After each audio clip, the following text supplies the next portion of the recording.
Oh, hey, good morning, good afternoon, everybody, depending on which part of this beautiful country that you're in. I am host of Rebel Roundup, Sheila Gunn Reid, and I'm joined by our regular Wednesday host from beautiful Regina, Saskatchewan, my buddy, Lise Merle. Lise, how's it going? Hello, my beloved Sheila Gunn Reid. It's a beautiful gray day here again in Saskatchewan, but I suppose I should be grateful that it is not snowing. There's no ice on the ground anymore, and that we are well into our ascent into spring. False spring, I think. This is like the third false start to spring that we've got, but usually spring is not really upon us out here on the prairies until like May long weekend anyway. Yeah. I sh I should tell everybody what we're doing because it is a very busy show. Premier Smith is doing some really great Premier Smith things.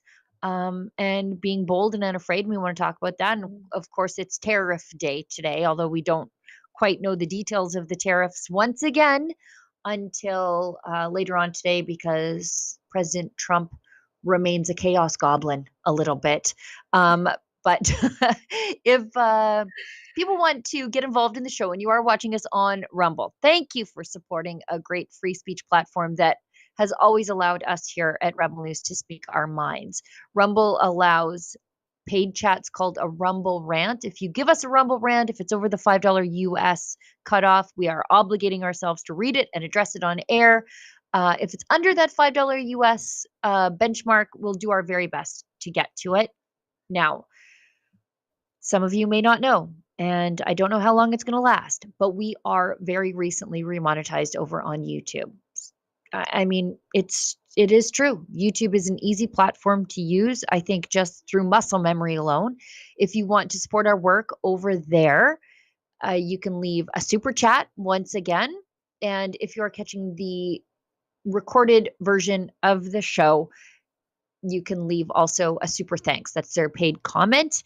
So every little bit helps because, as you know, we'll never take a penny from Justin Trudeau, or I guess it's Mark Carney now. I got to reframe my language, although same. Meet the new boss, same as the old boss. But we'll never take a penny from any level of government because how could we hold them to account if they were our sugar daddies? And I hope you all remember that every time you're watching mainstream media coverage of this. It feels like never-ending campaign, and I know we're really only like a week and a half into it, but I'm already exhausted by it. It's a bit much. It's a bit much. But remember when we were knee deep, hip deep, armpit deep in Justin Trudeau, and we had to watch him every single day? I was thinking this morning Yeah. how grateful I am to not have to listen or think about that man hardly anymore. And then along comes Mark Carney, who is a Ugh. copy paste of Justin Trudeau's sentiment. It might be worse because he's even more corrupt than Justin Trudeau was. So, uh, Yeah, Justin Trudeau just turned a blind eye to corruption, and Mark Carney is just up to the corruption in his neck. Um, yes, Especially on this Brookfield trying to buy US pipelines, yes, while Mark Carney is simultaneously coming out uh, supporting a law that hinders the construction of Canadian pipelines. Once yeah, you realize what Brookfield's trying to do in the US, you're like, oh, that makes perfect sense. Keep right. Canadian supply off the market, which increases the value of those American pipelines that Brookfield is currently investing in. So Exactly there's that. not a policy. If Mark Carney makes a policy announcement, it's your job at home to figure out how Brookfield is intrinsically linked to it. Yes, his housing announcement, Yeah, copy paste, same. yeah. Brookfield is highly invested in real estate holdings, and all of a sudden, Canadians are looking at having to pay to build. Okay, Canadians are going to have to build those houses. Where do you think the government is going to get the money to build those $500,000 homes? It is us, Canada, and guess who benefits from that in the end? Well, Brookfield and let's Asset Management. right, and let's just stop before anybody thinks that the government should be up to their elbows in building houses. The government decided that they wouldn't do their job and enforce the law on a pipeline project where the land had already been allotted. So Mhm. the pipeline expansion would be built in the easement of the existing pipeline. It was called Trans Mountain. It was a 5 billion plus ish private sector investment. The government wouldn't do its job, get the crazy people out of the way and the anti pipeline legislation out of the way. Now the taxpayers on the hook for a 700% over budget, Yeah. 700% over Uh-huh. budget pipeline that was years overdue. So here's the thing. If you think that the government should be involved in pipeline or in home Home construction, building. you're going to end up in a 300 square foot Brookfield housing pod that might be finished to the tune of $3 million in time for you to be buried in it. Yes, The end. I was looking at the home designs that they have proposed. So in every region in Canada, you sort of get your own Soviet. designs. They I'm not joking when I say they are the ugliest homes I have ever seen in my entire life. Devoid of any character, devoid of any personality. These are not homes. And like, you step in the door right into the kitchen kind of situation. That you do not want the government designing the home that you're going to end up in, and yet this is what they are proposing for Canada to solve our homeless or our deficit of livable homes. What Right. I This is think, their solution. Not pump the brakes on immigration and let the yeah, private sector home builders catch up. that's right. No, that's like the really easy thing they could do like yesterday. We're going to pump the Hmm. brakes on immigration. The private sector will catch up. We'll remove some of these crazy, wacky green pieces of legislation that requires you to have all this sort of green fitting on your house. We'll remove Yes, all that so that the private sector can just get into warp speed on this. No, their idea is create a government bureaucracy of Soviet style row housing yes, for Canada yes. after we let them build a pipeline that is 700% over budget. Yeah, if you ever want to, yeah, and if you ever want to peek at what government housing looks like, just look at a First Nations reserve in Canada because that is all government housing. So Right. we want that, Canada. We want that for everybody. Yeah. That level of housing. No, thank you. No, thank Enjoy you very much. your gray cinder block Poland housing, the cinder block row housing, where everything is identical and you I'm just gonna try. get in there and get miserable. I'm gonna try and find the link so we can show people what some of these houses look like because they are truly awful. Like the people, they must have brought in architects from Poland and from Yeah. Poland to design these. Eastern Bloc. Yes, true story. Yeah, Yeah. yeah. Ceausescu's architects they brought in. Okay, we should really get into the business of the day because there's a lot. I could complain about how ugly those government houses are forever and how expensive they're going to be. By the way, sorry, I just want to, before we move on, I really want to Yeah. make this point. Yeah. I think the internet left thinks that if the government builds the houses are going to be free. Like I think they believe that. They would believe that. They would think that they would just spring up without a price tag for anybody. And of course we know this is not the truth. Anything that the government procures is paid for by the Canadian taxpayer. And do you want to be in the business of funding 500,000 homes for millions of people that have just new arrived to Canada? Do you want that, Canada? Yeah. I would think not. Yeah. Do you think that SNC Lavalin or whatever they're calling it now, Oh, SNC Lavalin, that's Atkins, how you know you're liberal is if you say it like that. I think they're going to be into Atkins this too. Yeah, Atkins Realis is what they're called now. Uh, And just for the record, Atkins Realis operates in every single province and territory in the nation. So you have Atkins Realis engineers in your neighborhood too. Of course they are. Of course they are. This is what the Liberals do. They take money out of your pocket, Canada. They take your tax dollars, they give it to their friends, and then it is wasted on projects that never reach completion. And if they do reach completion, on the off miracle that they do reach completion, they are oftentimes hundreds and hundreds and hundreds of times over budget and what the private sector could do. yeah, I'm trying to remember. I think it was SNC Lavalin. They were uh, going to build high-speed rail in Iran. Like I just was like, what the components of that are going to be used for uh military nuclear proliferation for sure. Yeah, For sure. yeah, The Liberals' favorite company. Anyway, yeah. now that I've got the government housing stuff off my chest, Hmm. let's talk about Premier Smith. Yeah. She is on I don't want to call it a, well, maybe it is. It's a bit of a listening tour, or she's going to undertake a listening tour with Albertans post-election. Hmm. Regardless of who wins the election, whether it's Pierre Poilievre or Mark Carney, Canadians are Canadians are going to react, but Albertans are going to have a very specific viewpoint about what comes next for us.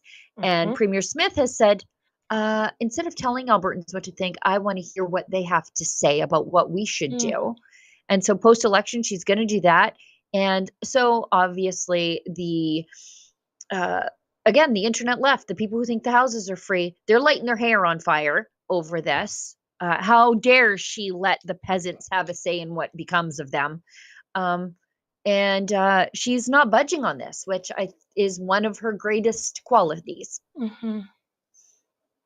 What would you say to those who criticize you for sort of entertaining the idea of Alberta independence as Canada faces a trade war and threats of annexation from the US? Well, I love Canada and I want Canada to work. I've been on Team Canada from the beginning. It's part of the reason why I've been relentlessly going to the United States and trying to advocate for all of our industries, for all of Canada in every venue I possibly can. But I'm also Premier of Alberta. And quite frankly, at some point, Canada has to start working for Alberta, and it's not right now. We have a number of policies that came in over the last 10 years that have been damaging to Alberta prosperity. It's been damaging to our freedom as a province. And if they persist, it is going to continue a dysfunctional relationship that harms Alberta. So I put forward the 9 major policies that I think have to be repealed after the next election. Unfortunately, the current Prime Minister, despite what he said to me privately when he was here, has now gone public saying he supports export taxes, he supports Bill C-69, he supports emissions caps. That is moving in the wrong direction. So we will get through this election. We'll see who ends up winning, and I will continue to advocate for those. And that's part of the reason why I will do a What's Next panel. We did that when when my predecessor came in to hear some of the concerns that Albertans had about how to repair the relationship with Canada at that time. And it'll be time for us to do it again. The difference now between her predecessor having those conversations and her having these upcoming conversations is nothing got fixed in the meantime. Absolutely Right. nothing got fixed in the meantime. And Westerners, especially those from Alberta and Saskatchewan, are keenly aware that we have been under the thumb of Ottawa for the past 120 years, and nothing has ever changed for us. And so I do believe that Danielle Smith is going to get the truth out of the people of Alberta. And maybe for the first time ever, the people of Alberta aren't going to be afraid to tell her what they want her to do. And they will have a premier who will follow through on their instruction. She is giving a master class on how politicians should treat their electorate. They should be listening and actively being a mirror back of what their electorate demands that they do. Yeah, demands that the politicians do. It's incredible. It's a masterclass on how to handle these things. Well, and there's a real bone of contention in this for Westerners and Albertans in particular. I can only speak to our sentiment, but I am sure it's much the same in our less braggadocious sister Saskatchewan. And that is the fretting over the auto industry right now. We're all supposed to care about the auto industry. And, we should, because every single job lost is a family. But here's where it gets to us Albertans. Nobody cared about us when the NDP and the Liberals were collapsing our economies in on itself here in Alberta. I'll just put this into context for you. 125,000 people are directly employed in the auto industry in Canada. In the first year alone of the NDP in Alberta, colluding with Justin Trudeau and the Liberals and Mark Carney at the end of the day, because all of his bad ideas are the ones that Trudeau inflicted on us. In the first year of the NDP, working with the Liberals to do what Justin Trudeau said he would do, and that's phase out Alberta oil and gas, we lost 85,000 jobs in the first year. In the first year. Did we have anybody rallying to help us? And we didn't want help. We just wanted people to get out of the way so we could help ourselves. And they couldn't even do that for us. They kept making it worse and worse and worse. Only now we're crawling out of it. And now the audacity of the Liberals to talk about how important we are to the Canadian economy, so much so that we should shutter in our oil industry to join Team Canada. Apparently now we are an economic force. But when we were struggling, when we were trying to keep our heads above water and we were saying, just let us build a pipeline, let us get a project done, we lost 85,000 jobs in a year. None of these people cared. And that inequity, it has festered and festered. And it is a real thorn in my side when I see everybody moving heaven and earth to help the auto industry. And I'm like, where were you people for us? You didn't care. Saskatchewan feels the exact same way as it pertains to our ag sector, as it pertains to our mining sector, whether it be potash, whether it be coal, whether it be, these are all industries that have been drastically negatively impacted by green initiatives as unleashed upon us unwillingly by the federal government. And we are having these exact same sentiments over here in Saskatchewan. Sheila Gunn-Reid, people are very, very tired of being abused by the federal government. And I think maybe for the first time ever, we are realizing that we have a way out. We have a way out. And if there's going to be a time, it's going to be right now with our sister province of Alberta. These conversations are going on Coffee Row and across dining room tables across the province of Saskatchewan here.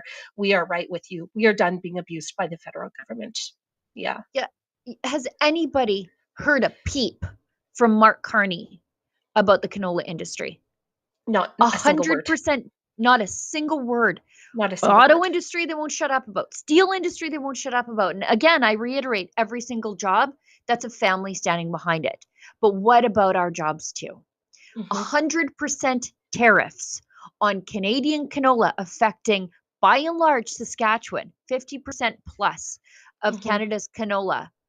Mhm. is produced in Saskatchewan. I think it's about 30% in Alberta. The rest is sort of smattered about the rest of the country.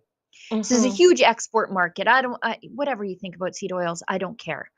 But This is a but so huge. often so often Go they're ahead. converted into biofuels, right? So Exactly. like so whether whether I you don't cook care with what they're canola or using it whether you for. don't, no, me neither, me neither. But so often they're converted into biofuels, which is something that the federal government Yeah. because we're not taking oil, it's a green product. And so Yep. what we don't hear anything about is the Canadian government talking about, thank you very much, Chinese tariffs, 100% tariffs on canola from China. We hear nothing about Chinese tariffs on Canadian goods going across the ocean to China.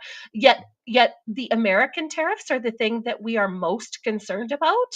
Like, these are people that are absolutely detached from the farmers and growers of Saskatchewan and Alberta, and to a lesser extent Manitoba. They do not care about us. It is Yeah. obvious by their actions. Yeah. We're about 4 weeks away from planting, give or take. Mm-hmm. And 100% tariffs are reciprocal on Canada because Justin Trudeau slapped tariffs on Chinese made EVs because he was trying to protect Ontario and Quebec and all the money that they blew on EV plants there. And so Canadian farmers are left footing the bill. And I don't want to say it's just Western Canadian canola producers, because it's pork and it's also our seafood exports. But Mm-hmm. no one's talking about that. Nobody is. We're just No. worried about Ontario sectors right now. Yeah, we are. Yeah, Yeah. it's really quite sad. Ask us why there's so much percolating anger about Confederation on the West, Mm-hmm. when no one cared about our jobs then, they don't care about our jobs now, and we're all supposed to join Team Canada, rah, rah, rah, and pretend like this country isn't Mm-hmm. broken and hasn't been, well, in some aspects, since Confederation. Mm-hmm. Danielle Smith, as you know, she went to a Prager event, I think it was last week. Of course, going on a huge American platform to talk directly to Mm-hmm. Republicans whose opinions Donald Trump cares deeply about. This is Donald Trump's base. And she went there to make the case for free trade to Donald Trump's base. And Right. Ben Shapiro has been against tariffs from the beginning. Why wouldn't she talk to him? It's like going on Fox News. Like, why would you go on CNN, Doug Ford? Why wouldn't you go on Fox News that Trump watches? So she went there, and she was asked about her rationale for speaking with American commentator Ben Shapiro. I would say that when my most recent trip to speak with Ben Shapiro, he is the second largest listened to podcaster in the United States. He's got an audience in all his platforms of 25 million. We had a very constructive conversation where I talked about the integration of our economies on everything from oil and gas in Alberta to critical minerals in British Columbia, Ontario, Quebec, and all of our provinces and territories. Cars from Ontario, uranium from Saskatchewan. And that to me is what the Team Canada approach is. Every single province has a vital, important relationship with the U.S. that has mutual benefit. And the next day, Mr. Shapiro spent a good deal of his podcast talking about why he's so opposed to tariffs. So those are the kind of things, those are the influencers that will have influence on the decision makers around the president. And from what I'm hearing, they still haven't settled on what it's going to look like tomorrow. So I think we had to do a full court press right to the last minute. We're going to keep on doing that. Oh, just Exactly. brilliant. That is a woman who knows how this works and is working her fingers to the bone on behalf of not only Alberta. You heard her; she was talking about Saskatchewan uranium and Saskatchewan potash. Did she say? This is a woman who knows how to reach the people that are going to make the decisions, and it is through their media landscape. And I mean, nobody is doing a better job or doing heavier lifting for the country of Canada than Danielle Smith. We are so lucky to have her, Canada. We are just so lucky to have her. Like, this makes a far more positive impact than Doug Ford threatening to cut off electricity to poor people in New York. You, th- you think? You think? You think having a friendly, good neighbor, good faith relationship will draw more bees than Doug Ford? I mean, Yeah. Doug and Ford's his vinegar and bile. yes, exactly. His vinegar and antagonistic approach. I Yeah. mean, this is where we're going to see results, and it'll be really interesting to see how the United States responds with their tariffs when they're announced. It'll be Yeah. really I interesting mean, to see. that's later on today. I think Rebel News will be streaming the Trump press conference. Olivia, correct Okay, me if I'm wrong, but I think we're going to go live with that when it does happen. okay. Now, I'm glad you mentioned neighborly because Danielle Mm, Smith is down there reminding them that, hey, for our history, save for, that time that we burned down the White House so long ago, we yeah. have been the greatest allies and trading partners in the history of, well, humanity, Mhm. right? Like Mhm. the Americans and Canadians, the amount of business we do with each other, living in peace, side by side, it really should be the envy of the world. And that relationship has been destroyed by the liberals and their anti Trump rhetoric over the last 10 years. Mhm. Now, CTV News, they've obtained video of Premier Smith being neighborly to the Americans, like not being a Doug Ford bile-filled lunatic. And apparently that's just appalling to them. They're going to clutch their pearls here and fling themselves on the fainting Just couch. unreal. CTV News has obtained video from Alberta Premier Danielle Smith's controversial appearance at a fundraiser in Florida last week. Here's some of that. When anyone asks me the question about the 51st day, and this room will appreciate that, you know that Canada tends to be a little bit more progressive. That would be like adding another California to your electoral system. Sort of tough to make out the audio there, right? She went on to say it's probably best for Canada and the US to stay friends. This is from her fireside chat with Trump supporter and tariff opponent Ben Shapiro. Danielle Smith also told the crowd the Liberals' switch from Justin Trudeau to Mark Carney as leader resulted in a surge of support for the governing party. Premier Smith traveled to the event with staff members at the taxpayers' expense, but her office has declined a CTV News request for more information on what she talked about. They didn't hide any of it. She did a podcast. What are they talking about? Like, it wasn't a secret trip. It's there. Go on Prager. You can It's see a it. It was a it's meant for public consumption. She didn't say anything that was ridiculous or out of hand or anything. And what she said, I think, is so important because Yeah, no, the you don't want United all of States, us. yeah, for sure not. You want to cut that off at the Saskatchewan Manitoba border. If this is something that we're going to explore, nothing east of Manitoba. Okay, nothing east of Manitoba because that's a true story. Adding 40 million mostly left-leaning progressives to the population of the United States would not benefit the United States, not in any meaningful way. And we know as Canadians, we are highly regional, and our needs are much different than those of our even closest neighbors. And you can't have a geography this huge and this vast and bundle it all up into one and think that you're going to get good representation for everybody. So what she said was right on the nose. I believe it was perfectly said. Yeah, I and don't nothing. know. Nothing was Go on. controversial. Not like No, nothing. I'm still trying to figure out what was controversial there. She said, "Yeah, you probably don't want us to be the 51st state because we vote like Californians nationally." That's yeah, right. yes. We just had Justin Trudeau for 10 years. She's right.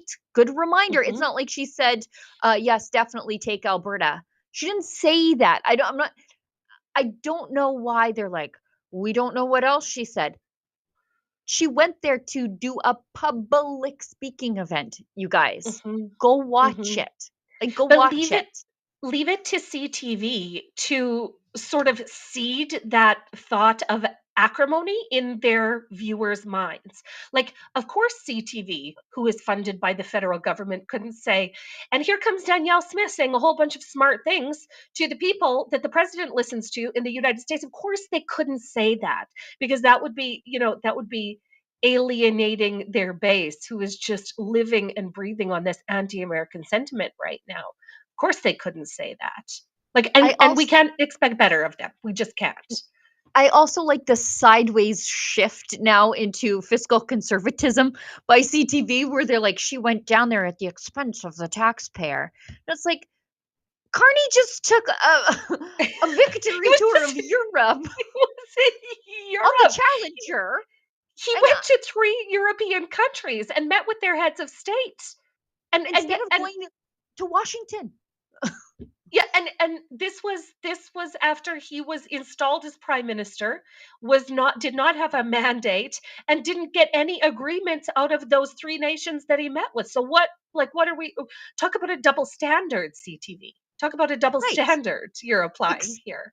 Look, I love to criticize politicians on the amount of money they spend flying around all over the place. Yeah. But for Premier Smith and a handful of staff to fly business class to Florida to save the country from crushing tariffs, I'm sorry, I don't care. I think that's a good bang for the buck.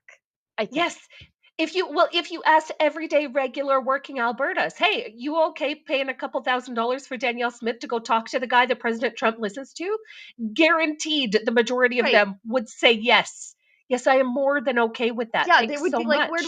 can I throw her $5? Like, can I help cover the cost? Like, this is the dumbest thing. And like, for CTV to suddenly care about travel expenses, give me a break. Give me Or a taxpayer, break right yeah, or taxpayer funds. CTV, where'd all your subsidies come from? Yeah, we just watched Mr. Burns do a victory tour of Europe instead of hopping the hour-and-a-half flight to Washington to deal with tariffs, and you're worried about Danielle Smith and I'm going to say 3 handlers going to Florida to try to make the case against tariffs. 2 people who will listen, by the way. It's just so insincere. It's ridiculous. It really is. It really is. We got a couple of chats. Olivia, I don't know if we have an ad read, but maybe we'll do these chats and then we will go do a Rebel News ad break and then we'll come back with the next topics, which are federal politics. Oh no, before we move ahead, Quebec's language law and Alberta's power imports fuel U.S. trade grievances. This is from the Globe and Mail. Apparently the Americans are mad at us because of how we import power here. Now, they might have a point. I don't know the details, but I do know that language laws in Quebec mean that a lot of American producers, it just doesn't make any economic sense for them to go there when they're double labeling their products for this very, relatively speaking, small market when you have access to 350 million customers versus the, I don't know, whatever it is in Quebec, 5-10 million. I don't know. Yeah. But Alberta, thanks to the NDP, prior to the UCP government here, we do import power from the United States, and we do import power from our friends in Saskatchewan because they decided to get us off coal, and then they created this adverse investment climate where natural gas generation was not brought online fast enough because nobody wanted to invest in a province doubled by a federal government that is looking to phase out Alberta oil and gas. So they're like, we're not building multi-billion-dollar electricity generating stations fueled with natural gas. You guys said you're going to phase it out. So I don't know. So we do actually buy a bunch of power from the Americans. I just don't know why they're mad at us about that, because we sell you all the oil, you guys. Mm-hmm. It's a nice little cohesive relationship, a symbiotic relationship where it benefits both parties. You would think. Okay, I'm going to do a couple of these, read these chats, and then we'll come back into federal politics because, oh, good lordy, we're halfway through the show already. Okay, so this one is from I know. How does it go by so fast? How? News Now, Canada Independent Media 1. Hello, Rebel Media. Okay, this is Donald. I'm in Calgary. I got charged again because you know who, but I'm not allowed to mention the person's name. I'm safe. I'm alive. I'll pass along your message to Drea, Donald. I know exactly what you're talking about. Yeah. Hey, Donald, I'm gonna pop a couple bucks into your bank account, okay? 'Cause that's what we do Aw. sometimes for Donald. I got it all lined up. Yeah, Donald, thanks so much for writing, and I'm gonna reimburse you for this little chat and give you a little bit more because we know what you're up against here, buddy, and Yeah. just know that we're wishing you all the best and thinking of you a lot. So Yeah. Yeah. Do your best to stay out of trouble, Donald, please. Yeah. Yeah. You know, and that's just advice I give everybody. I'm not singling out Donald. I also say that to David Menzies on a twice daily basis. All right, next one from Pina B, $10. PBD, that's Patrick Bet David. Podcast says Yeah. Pierre will lose because he's not going on podcasts like his and Joe Rogan. Says his campaign team was rude to his bookers. I don't know about that. And says that's how Trump beat Kamala. Should Pierre do podcasts? I am of two minds. Pierre should do podcasts. I'm very glad that he did Jordan Peterson's podcast. But here's the thing. Jordan Peterson is Canadian and he reaches Canadian audiences. Now, I realize that Patrick Bet David also reaches Canadian consumers, but I have been highly critical of Mark Carney and Chrystia Freeland campaigning to Americans. Why are you doing that? You're in the middle of a Canadian election campaign. Talk to Canadians. Don't run off and talk to Americans about this. I understand why Premier Smith just went to PragerU. She's already elected. She's fighting for Albertans. But I think Poilievre's ground game is what's helping him run up against the liberal machinery right now. He's great on the ground. He's great at his rallies. People are showing up.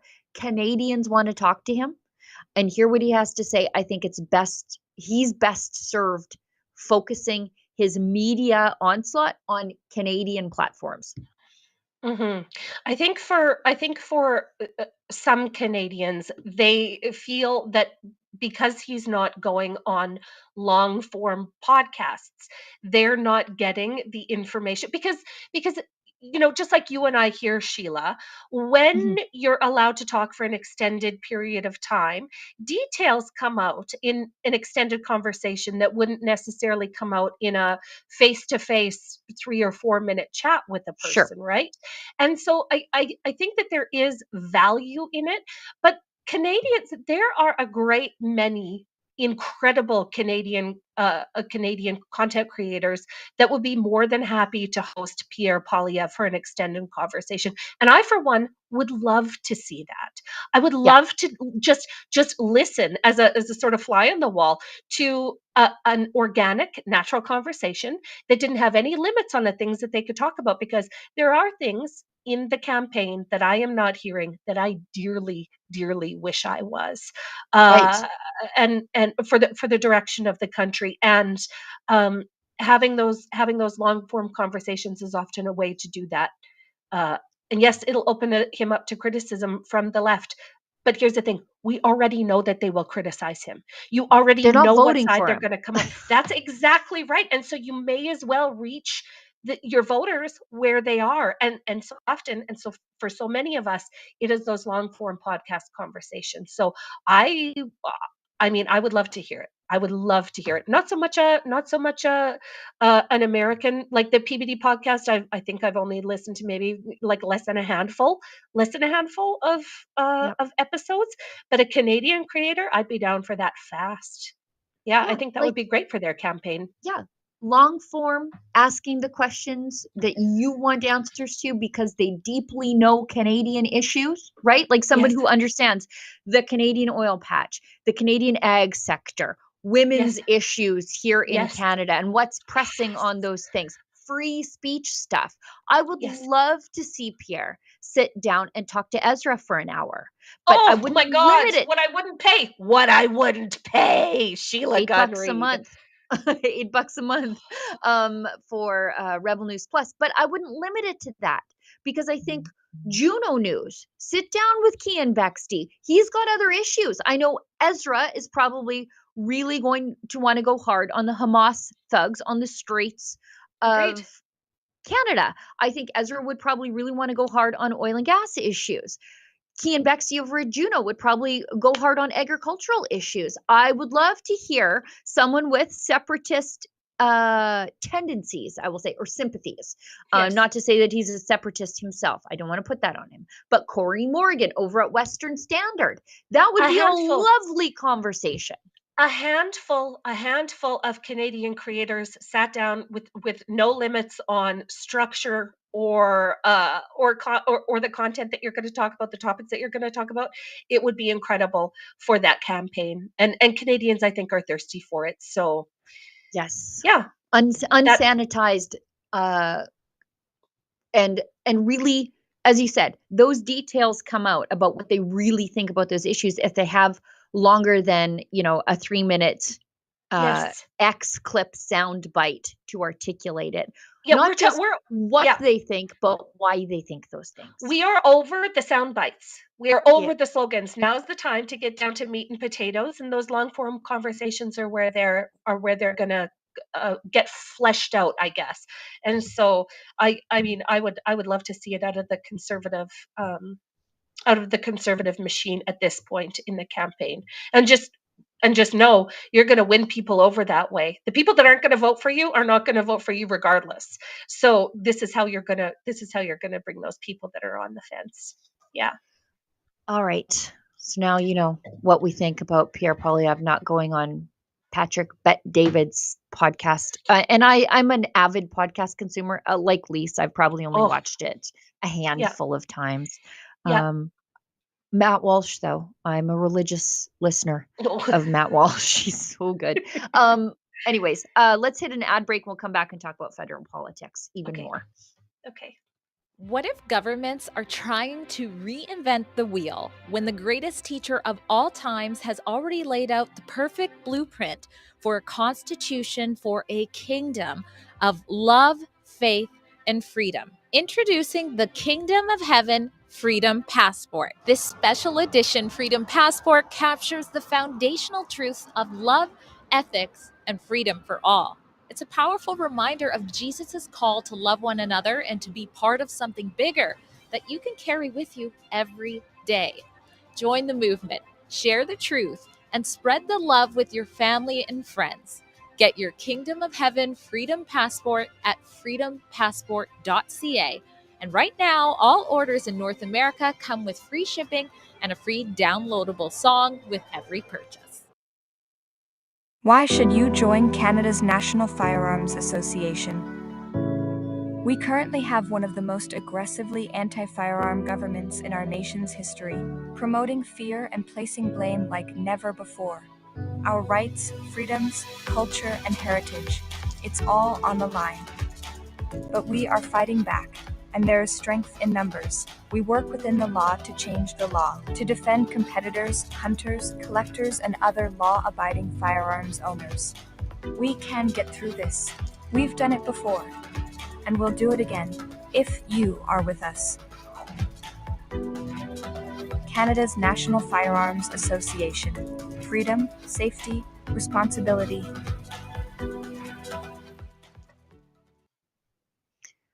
Okie doke. Sorry, before we move on, hey Donald, if you're still watching, could you find a way to send your email address to one of us over here at Rebel? And I had to do some things in my bank account, and I don't have your email address in there anymore. So Donald, if you're still watching, just get us your email address, and I'll do the thing. Okay, buddy. I can get it to you from Drea too. Oh, okay. Thank you. Yeah. Okay. Federal politics. Mark Carney is basically doing his best to crib the Conservative campaign and then pat himself on the back for his big ideas. but it's not going unnoticed. Let's hear from Poilievre on this. Yeah, Brian Lilly, Toronto Sun. I know you've made some comments about Mr. Carney taking some of your policies. Maybe you caught yesterday, parts of his speech started to sound like parts of yours. Yeah. For voters looking at this, though, they hear him talk about responding to tariffs. They hear you talk about responding to tariffs, about making sure the Canadian economy is resilient. Outside of Bill C-69, which you made clear yesterday, it would not repeal, and you made clear you would. Outside of that, how are voters supposed to look at both of you and say, okay, how are they different? Who has the best plan? Because often things are sounding similar based on how each of you are speaking. So what's the difference? Well, sincerity, for one. Mr. Carney opposed all of these policies for 10 years as part of the Liberal government. I mean, look, he advised Trudeau to print money and run up huge deficits that drove inflation. He opposes pipelines and energy production here in Canada. His policy on housing is the same as Trudeau's, building up monstrous bureaucracies in Ottawa. His latest is a $35 billion government construction company, which is going to build prefab tiny homes with no driveways. What could possibly go wrong? Building up housing bureaucracies in Ottawa has doubled housing costs during the lost Liberal decade. And giving Justin Trudeau and Mark Carney a fourth term will only make it worse. Then there's crime. Mark Carney supports the entire radical catch and release, hug-a-thug criminal justice policy that has turned our streets into war zones in many of our biggest cities. He supports the distribution of tax-funded drugs. And he continues to stand by the entire Liberal agenda of the last decade. If you want to know what the Liberals will do with a fourth term, look what they did with the last 10 years. If you want to know what I'll do, look what I've been saying for the last 10 years. It hasn't changed. I have said exactly the same thing for the last 10 years. And it turns out that the things we must do to counter Donald Trump are all the things I said we should be doing before he even threatened the tariffs. We need to repeal the No New Pipelines Law, C-69. We need to cut taxes on workers. We need to allow tax-free reinvestment of capital gains in Canada. We need to take taxes off new homes so that we can employ our trades workers in a field that doesn't require the Americans, that is to say, building homes on our own soil. We need to secure our streets and lock up the criminals to bring home safety. In essence, what we need after a lost Liberal decade is not a fourth term. We need is a new government that will put Canada first for a change. Amen to that, brother. Amen Yeah, I to don't know that. what I'm supposed to add. I'm so happy that they're calling Carney out on, like, copy paste Carney is what we should be calling him, because none of his ideas are organic. None of his ideas are coming from, everyday regular Canadians who have these humongous concerns. All of his ideas are coming from the Conservative platform, which the Conservatives, to their credit, have not wavered on in the last 3 years. The things that they were talking about 3 years ago, because they were listening to Canadians and hearing what was important to us, are the same things that they're talking about today. And yet along come the Liberals to tell us that they have all of the solutions, that they have a plan. They don't have a plan. They have the Conservatives' plan. And are we under any illusions that they would follow through on these things? Of course they're not going to. These are campaign promises that Liberal politicians talk about every single election that they're leading up until, and then they get elected. They rob us blind on the taxpayer side, and then they fund all of their friends and pet projects. This is what they do. Don't fall for it, Canada. Well, and are we supposed to believe that they're sincere? The only reason they're doing this is for cynical re-election purposes. I remember literally 3 months ago when we were being told that if we stopped the carbon tax, that there would be fire and floods and drought and locusts and plagues. And everyone would die if you drove the minivan for a family vacation. They said that. I wish I was exaggerating, but it was like the apocalypse. Yes. Like the movie 2012, it was like that would be unleashed upon the face of the earth. We were cracking open one of the seals of the apocalypse. If we canceled the carbon tax, the world would end and we would be the ones who flipped the switch. And Yes. now they're rolling back the carbon tax, not because they believe they've changed their mind about taxes changing the weather. They just don't believe in anything except power, and they will do anything to get reelected. I mean, look, let's skip down to the bottom of our agenda here, over to the gas prices. The galling, vomit-inducing celebrations of our abusers over the rolling back of gas prices, it's ridiculous. Do they think we're hard of remembering? Do they think we are? It is insane what they are doing. Oh, look at the price of gas right now. This is all thanks to Mark Carney. You know what I think? Okay, When I'm I gonna see this is how many thousands of dollars they took out of my pocket over since 2018. How many billions of dollars in out of regular people's pockets they have stolen to fund their friends and their pet projects.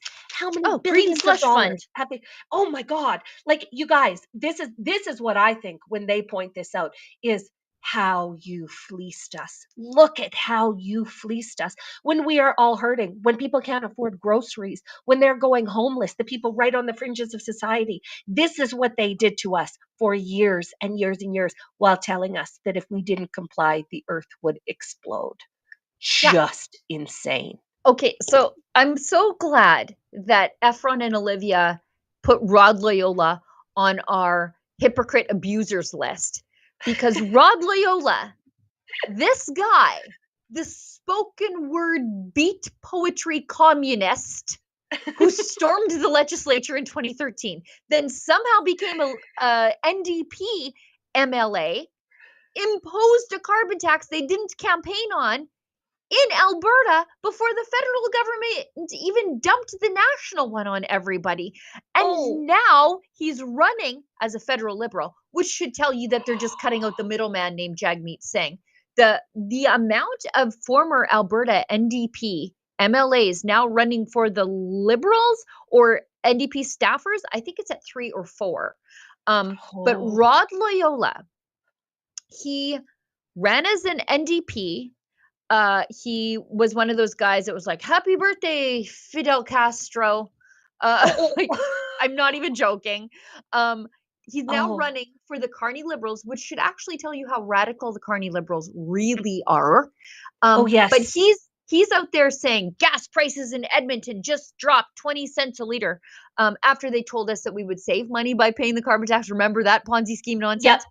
Yeah. Thanks to Prime Minister Mark Carney scrapping the carbon tax, a Liberal government puts more money in your pocket for what matters most, your family. You were taking the money out of our pockets, you absolute liars, and then gaslighting us and saying if we gave you our money, you would magically make it more by doing nothing, cycling it through the hands of 100 bureaucrats and giving me a check for a pittance of what I paid you, and then I would be richer and the weather would be better. Okay, but Rod Loyola is like, thanks to Mark Carney. Thanks to Mark Carney doing what? Stealing conservative ideas? Buckling under pressure? Yes, exactly that. Well, Mark Carney is responding to the Conservatives pushing on this for 3 solid years. We saw carbon tax protests across the country was it a year ago? It was a year ago, like right around now. It was the beginning part of. That's right. It was at the beginning part of April, but across the country of Canada, there were carbon tax protests because Canadians inherently knew this was the thing that was making us all poor. Okay, this was the thing that was taking money out of our pockets and sending it to the government. We were done with it 3 years ago. It came to a big crux last year, and there was no avoiding it for the Liberals. No way that they could be like, okay, they're not buying it. Nobody is getting more money back than they're putting in. And the earth just still continues to spin like it does. Nothing terrible has happened. And so they had to walk it back. but how it just goes to show you how disingenuous this party is. And you're right, Sheila, they will say anything to stay in power. And so don't fall for it. Again, don't fall for it, Canada. We are smarter than this. We are smarter than this. So like, this is so dumb. Mona Fortier, I forget where she's running, Liberal MP. She tweets, of course, she's filling up her gas tank too. Our policies are already hard at work. Gas prices are already coming down, and we're putting more money back in Canadians' pockets. Excuse me, you told us if we paid the carbon tax, we would be richer. These are not, by the way, these are not your Where have policies. we heard that before? These are the conservative policies. Canadian families can trust that the Liberal government will make life more affordable and bring down the cost of living, starting at the pump. You told us paying the carbon tax would not add to the cost of living. Now you're telling us it is. You guys are schizophrenic and all you care about is power. And these, by the way, not your policies. These are the conservatives' policies. You're just stealing them because your policies are bad. That's exactly right. And the Conservatives knew this. The Conservatives knew that the Liberals were going to do this. And so this is, it was sort of like a slow walk of their platform out, and they didn't want to release it all at once because they knew that the Liberals would do this because they are feckless and have no morals. And that is the end of my story. It's like the wife beater showing up with a dozen roses, Yes. This is what we're experiencing here. Hey, baby. I know that last night was terrible for you and you got a black eye, but here's a little gift, a token of my appreciation. Take me back, baby. I promise I'll be better to you now. This is an abusive, toxic relationship with the federal government. We need to break up with them for good. Like, where's the divorce papers? We need to serve them with divorce papers on election day. Canada is what we need to do. Tell them to keep their Safeway roses. You don't want them. We've got a quick ad read so we can pay the bills, and we'll continue to talk about federal politics because there's so much to talk about. So this sponsorship is from Rumble. It's one that's incredibly important to the survival of Rumble, of course, but us here at Rebel News, because when we were demonetized on all the other platforms, guess where we weren't demonetized? That was Rumble. So when Rumble first started in 2013, they built the platform for the small creator. They didn't censor or have biases. They were fair and treated all creators equally. No one thought platforms would censor political conversations or censor opinions on COVID, but they did. Facebook admitted they felt pressure from the Biden and Harris administration. Rumble did not. They held the line. They are attacked daily for giving us a voice to talk to you. They are attacked in corporate media. They are attacked by governments like France. They're attacked from brand advertisers who refuse to work with them. Corporate America is fighting to remove speech. Rumble's fighting to keep it. Rumble won't survive with brand advertisers. They don't get much of it. Watching our show on Rumble is the most they can ask from you. But if you really believe in this fight, and if you have the means, one major way you can help Rumble survive is by joining Rumble Premium. Join the community that believes in the First Amendment and believes in our human right to free speech. Rumble is offering $10 off with the promo code STUDIO when you purchase an annual subscription. Go to rumble.com/premium. Use the code STUDIO. Like I said, if you have the means and believe in the cause, now's the time to join Rumble Premium. But if you don't have the means, and I understand if you don't, we're just happy if you watch us on Rumble.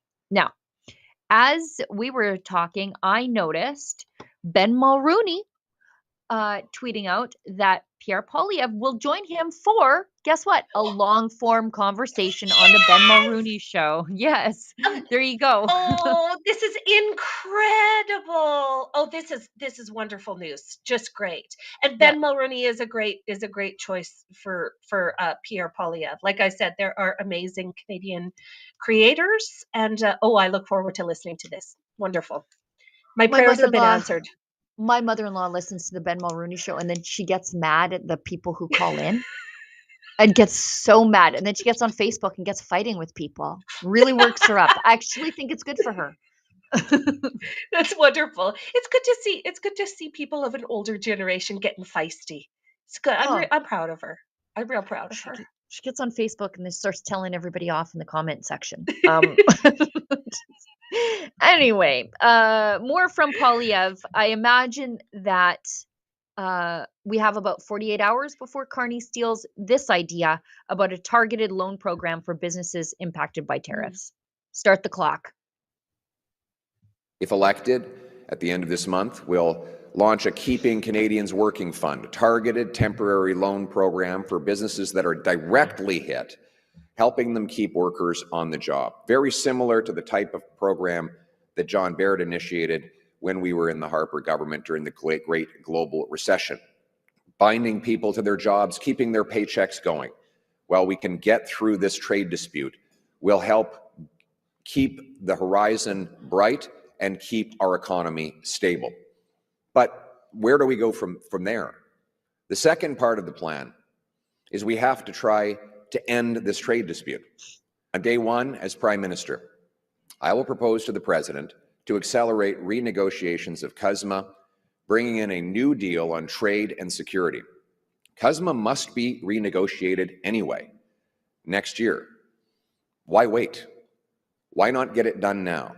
Why not end the uncertainty that is paralyzing both sides of the border and that is also costing us jobs today? We should set a firm date to finalize a new deal. And I will propose that both countries pause tariffs while we hammer out that deal. Well, Okay.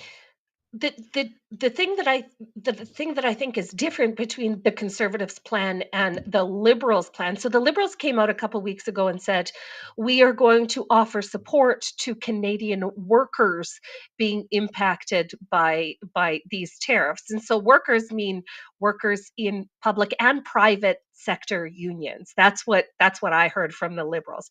And what Pierre Poilievre is saying is we are going to have a targeted loan program for businesses being affected, which is a mile-wide difference. Offering financial incentives to public and private sector unions versus businesses that will actually be suffering from these is humongous.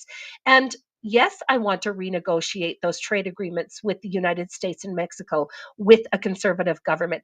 Do we want to be beholden to the trade agreement that Chrystia Freeland negotiated on our behalf, or do we want a better one that the Conservatives can get for us? You put me in with Pierre Poilievre's rep, whoever it's going to be, to renegotiate that agreement with the United States and Mexico all day, every day. Well, and that's a bone of contention with the Americans. Like the Americans are saying, the USMCA, we don't like it now. Right. Okay. They're saying we don't like it now. Okay, fine. Then let's talk. There's one way forward to repair the relationship. And if that's a bone of contention with the Americans, Trump wants to sit down and talk about the USMCA. Okay, fine. If it saves our economy from crushing tariffs, yes, we should be open to talking about this trade agreement if it's driving the Americans wild. That's right. That's right. This sounds like a prudent, good plan, which is what we need. We need some really, really good plans after 10 years of liberal. Yeah. After 10 years of liberal devastation and terrible, terrible decisions that our federal government has made, we need somebody with a good sense of what's going to overall benefit Canadians and get us into a place of recovery, because we got a lot of recovery to go starting now, Canada, in the next 30 days. Well, and Poilievre is also addressing the other concern of the Americans, and that is our underfunded military. Oh. And so Poilievre is saying that not only do we want to do trade with the Americans, we want to do more trade with the Americans, and then we're going to take that revenue and plunk it into the military, which, I mean, wonderful idea. Again, that takes that superheated problem with the Americans right off the table. And it's something that Carney is not talking about. No, because the United States is so testy about having to pay for the protection of Canada. Canada has benefited from the U.S. military for the last several, well, forever. Like for our entire relationship, we've depended on the humongous might of the United States military to keep us safe. We know it. The United States knows it. Who doesn't know it is the Liberal Party of Canada and our current federal government. Right. I am old enough to remember when West Edmonton Mall had more functional submarines than the Canadian Navy. And that's not a joke. I think they had 3 or 4. It's not an exaggeration. We did have a submarine in the mall. There's 3, I think. Yeah. I was very claustrophobic and I never went in it, but I would look at it. And I admired that they had a submarine or two or three when the military had like none working. Anyways, let's watch this clip from Poilievre. You know, for years, the Americans have demanded we do more in defense. The truth is, Canadians have been demanding exactly the same thing. And so I will commit that any extra revenue generated from expanded trade with the United States will go right into our armed forces. We will hit our 2%. We will take back control of our Arctic waters from the Chinese and the Russians. We will rebuild our military and will become a truly sovereign nation with a strong armed forces that can protect us.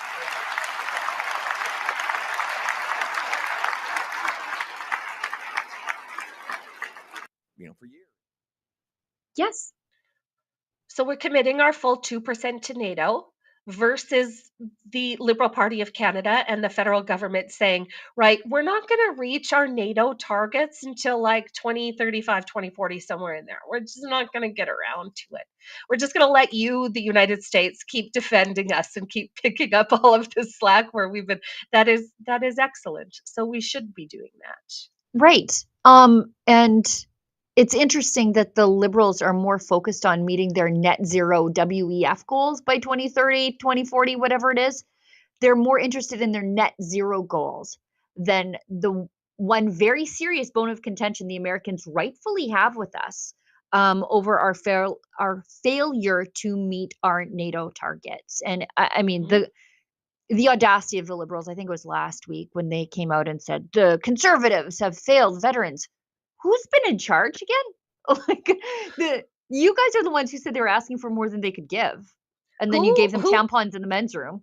Who turned our entire military into a DEI experiment? Who did that? Yeah. Who did? I'm pretty sure it's the Liberal Party of Canada. This is a party that has promoted people who abide by their radical woke agendas in our military, and it shows. It shows 40%, only 40% of our standing military is ready for action at any one given time. That means 60% are out of commission or not ready to go. In a wartime situation where we would need actual defense, how does that serve the people of Canada? And the truth is, it doesn't. Right. Especially when we have China. Well, I don't know if they would have to invade us. I feel like they might have taken over large swaths of the country, including our political apparatus anyway. Olivia says we need to wrap by 10 after. So we'll have one or two more things to talk about. I really want to show this because this shows you exactly what all those media subsidies were really about. It wasn't about, as the Liberals said, protecting the diversity of the Canadian media landscape or whatever their stupid excuse was for propping up failing businesses. It was really about leverage to be used against the media companies if they accidentally told the truth. And Carney was asked about what he tried to leverage against the media who were asking him prickly questions. Post published a piece revealing 10 instances of plagiarism in your doctoral thesis. Your party responded by attacking the academic who was quoted in the piece. Some of your surrogates mentioned pulling media subsidies because they didn't like the piece. First of all, did you plagiarize? And is this a demeanor we can expect from a Carney government? Will you attack the media when you don't like the work we do? Thank you for your question. I'm pleased that there's such interest in my doctoral thesis. It's sort of languished on the shelf for over 3 decades.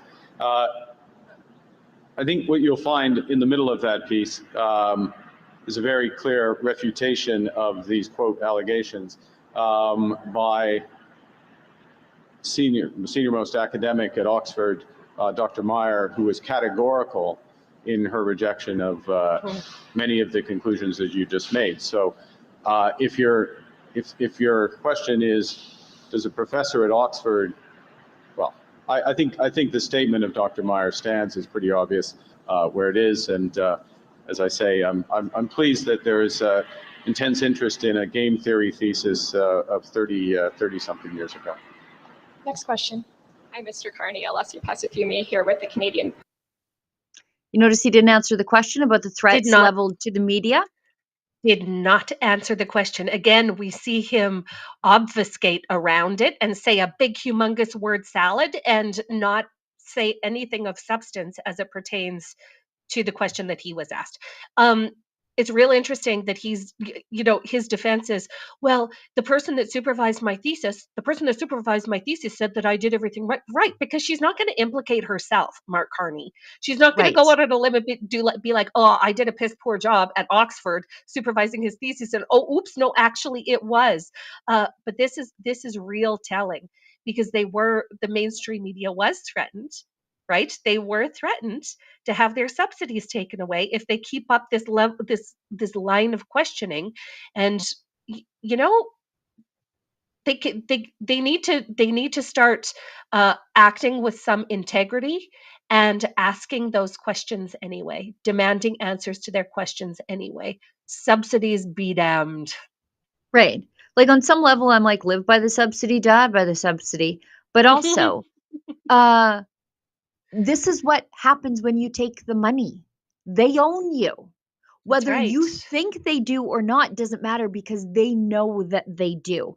And so now they have something to leverage over you to get you to shut up. And a lot of journalists will. And honestly, who could blame them if they got bills to pay and kids to feed?